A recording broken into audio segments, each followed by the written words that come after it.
Houston Texans lose 27-19. Monday Night Football, dropped to 2-4, 1-3 on the road. Gonna be a little bit honest. I don't know if I, have the full-on patience to not, bring out my frustration at 1 o'clock in the morning, as this game ended at, almost 12:30 at night. I think this is the one negative thing about having this late night Monday Night Football, is the fact that if your team does lose, it is hard as hell to go to sleep. And the performance that this team had tonight, it's awful. I have multiple things to complain about. I'll name the three and I'll get into the three. The play calling, everything with the offense, and the referees. Now, the referees, I thought, made some really horrible calls in this game tonight that worked in the Seahawks' favor, but that doesn't remove the fact that the Texans' offense was horrendous. The Texans' offense made their errors, and if they didn't make those errors, they win this football game tonight. And I can't tell you if the referees don't make some of the bad calls that they made tonight, the game switches around and the Texans win this one. Now, let's start with fourth down. Let's just go over some of the some of the bad mistakes the refs made tonight. 27-12, Texans are at the 6-yard line, 4th and goal. We see, the Seahawks clearly jump off sides. Should be a penalty. It's not called. C.J. Stroud throws an incompletion. Should be which would make it 1st and goal at the 1-yard line, or if not 4th and goal at the 1-yard line. And, the offside should have made it first down, I believe. But if not, it's 4th and goal at the 1. And then there was another instance where the Texans were picking up some momentum in a drive, 1st and 10, and the Texans get, one of their offensive linemen gets called with a 15-yard penalty. You look back on it, and C.J. Stroud just gets murdered. Ball's completely out. He's already thrown the ball. It's an incomplete pass. He's murdered after the play. Clear, roughing the passer. Penalties would offset because the Texans' offensive line made a penalty. C.J. Stroud should, there should be a roughing the passer on that hit on C.J. Stroud. They would offset. You just replay first down. Instead, the Texans are on 1st and 25, and they were not able to, get down the field after that, and they had to punt. There were some other really bad calls in this game tonight. There was one of the returns that Seattle had that, got to the 40, should have been a block in the back. There were a couple pass interferences I felt like the refs missed on Seattle's defense. But at the end of the day, even though there were these missed calls and the Texans picked up 4 turnovers as a defense tonight, I honestly don't think that changes a win-loss here. I still think the Texans lose this game, even with those bad calls. That's how horrendous this offense is. It is a joke. In the play calling, let's get into the play calling now. At the 1-yard line, I don't know what Nick Caley, I don't know. This is now 2 Monday Night Football games where he refuses to, on multiple plays, give C.J. Stroud the opportunity to sneak the ball at the 1-yard line. I don't get it. Now, yes, the Texans ended up driving down their next drive to score a touchdown and make it an 8-point game. But they had their opportunity with 4 minutes left, right? And to score then, instead of having to score when they did with 2 minutes left with the Woody Marks touchdown. What do? We see a handoff to Woody Marks. That's not working. What's next? A couple throws. And the rollout to the rights and the inside the 5 are just not working.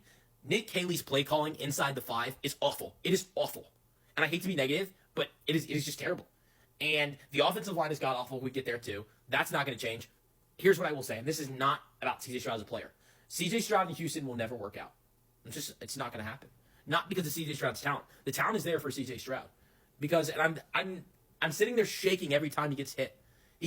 There was one play he hit it. He gets hit. His head hits his head hard on the turf. He's one time he gets hit. He's hurting in his left hand. I don't know how many more hits C.J. Stroud can take where he doesn't get hurt. And funny enough, my grandfather has been telling me, for maybe even going all the way back to last season when C.J. Stroud continues to get hit, is he's going to be like David Carr. Like, David Carr had a lot of talent in Houston right away, but the offensive line just banged him up. And C.J. Stroud in Houston will never work because that offensive line is going to kill him.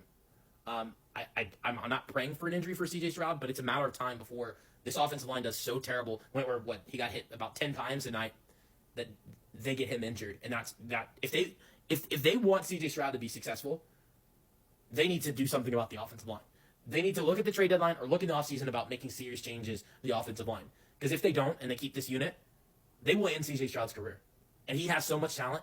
There is talent there. He makes mistakes here and there, and that sucks. But guys are going to make mistakes. He's young. But the offensive line will kill his career. Let's go to the scoring summary.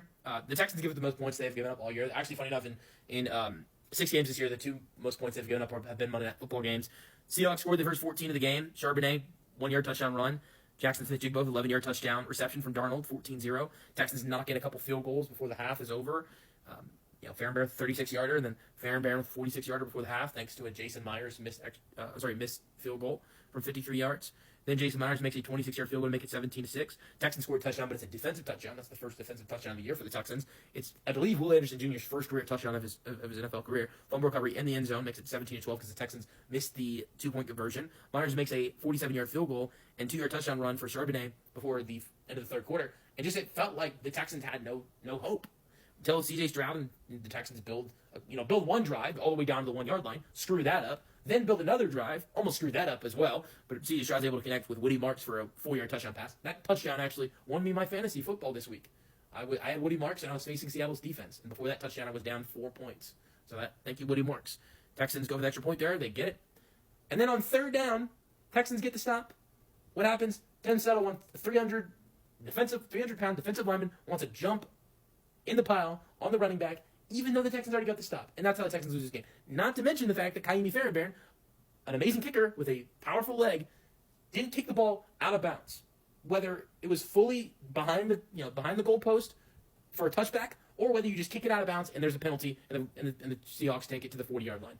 I don't get that. That's the second time we've seen that this year. The Bears did the same thing, this year. So I don't understand it. And D'Amico Ryan said that Kaimi Fairbairn was instructed to kick the ball out of bounds.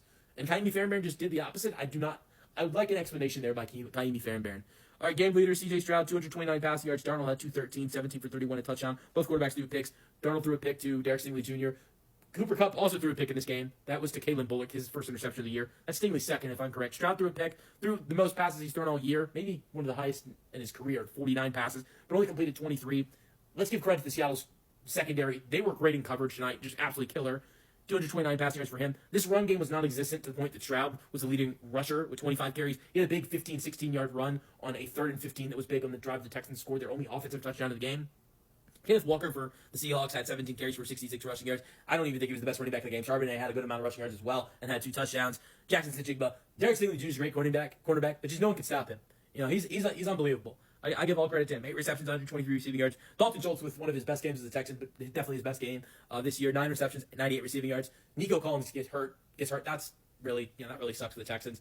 Not to mention Jalen Knoll for the Texans had a really good game tonight. I thought Jalen Knoll for the Texans was spectacular. Nico Collins only had 27 receiving yards, but did get hurt before the fourth quarter even started. Jalen Knoll has his best game as a Texan, 77 receiving yards. Outside of Nolan and Schultz and Collins, there wasn't a lot. Woody Marks has 20 receiving yards. Hutchinson had 1 catch for 13 receiving yards.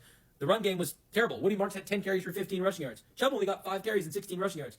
I don't know why they didn't start giving the ball to Chubb instead of Woody Marks on the running attempts. Woody Marks was great through the pass game, but if they kept trying to run the football on 3rd and shorts, why not go to Nick Chubb, who has 5 carries and 16 rushing yards? Instead, you keep going to Woody Marks, who wasn't even averaging 2 rushing yards per carry.